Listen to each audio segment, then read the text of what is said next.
That's right. People showed up in force tonight as they filled this gym in Jefferson City to learn about the merger. Emily, the pond is down at the bottom of this hill. Police have blocked it off so we can't get too much closer. Darnell Gray's house is that way, about a half-mile.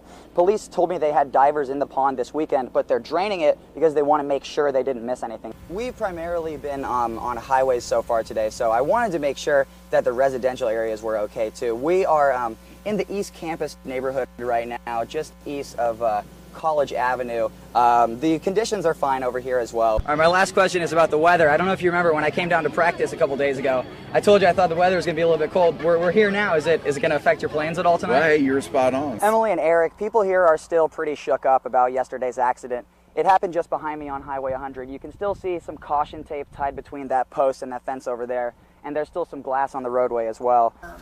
There's a way to contact us. Hello. Some Missouri small businesses are celebrating the passage of a new law.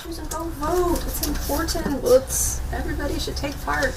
Proposition B will raise the state's minimum wage from $7.85 to $8.60 next year, and then all the way up to $12 in 2023. I'm very excited that Prop B passed. It's going to be interesting. I still see people are like, oh, it's fool's gold, you're wrong, you don't understand. The studies show that people being paid better, everybody will do better. While some small business owners in Columbia say they are in favor of the new minimum wage raise, groups like Associated Industries of Missouri believe that voters may have not considered some things when they went to the polls. Or, something has to happen for that business owner to be able to afford the additional wages that they're paying. Ray McCarty's organization advocates for larger businesses in Jefferson City. He thinks businesses will now be hurt more than employees will be helped. One is they'll have to either increase prices if they're able to do so, or they'll have to cut the numbers of hours of minimum wage employees, or potentially the number of minimum wage positions.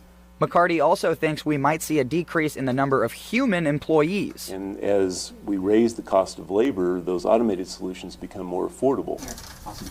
You're welcome. Have a nice day. Burton thinks anyone who voted against Prop B is not considering the little guy. So everybody's like, oh, let the free market just pay people whatever they want. Well, they take it for corporate profits and they don't pay their people better. Even though she's not 100% sure what the future will bring, she thinks Missourians need to at least give the new law a shot. I think let's just do it and let's see. Travis Breese, KOMU 8 News, Columbia.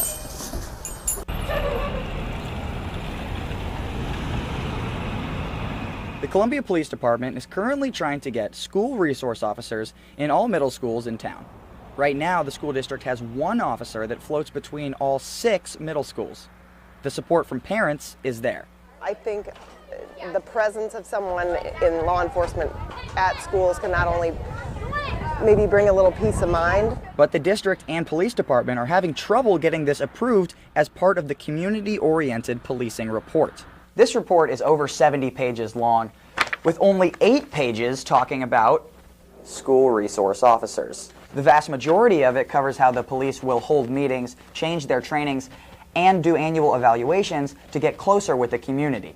At the October 1st City Council meeting, during public comment, people spoke up to say that the report as a whole is not nearly good enough. And this isn't a project plan, this is an ask for a lot more money for officers to continue to be trained by our toxic police department that makes it unsafe for them and unsafe for the community. You treat a person with respect.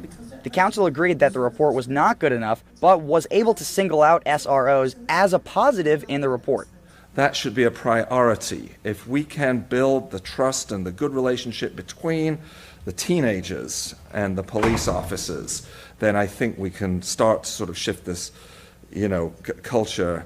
Back at Jefferson Middle School, Brown also believes that SROs can foster a positive relationship between kids and cops before they become adults. If they're sort of encouraged to have a relationship with a law enforcement official before then I think that their relationship with law enforcement could only just be strengthened. CPD says the report is undergoing revisions and there will be more opportunities to discuss it at city council meetings in the future. Travis Breese, KOMU 8 News, Columbia.